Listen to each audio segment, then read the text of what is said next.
السلام علیکم ورحمۃ اللہ وبرکاتہ۔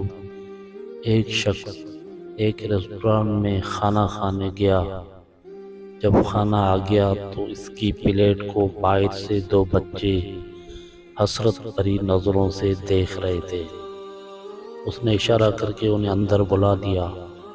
بچوں سے اس شخص نے پوچھا، کیا کھاؤ گے؟ تو بچوں نے اس پلیٹ میں لگی چیزوں کو کھانے کی خواہش ظاہر کی۔ وہ بچے بہن بھائی تھے اور پاس ہی کسی جھگی میں رہتے تھے۔ اس شخص نے دونوں کے لیے کھانے کا آرڈر دیا اور ان کے کھانے تک اس نے خود کچھ نہیں کھایا۔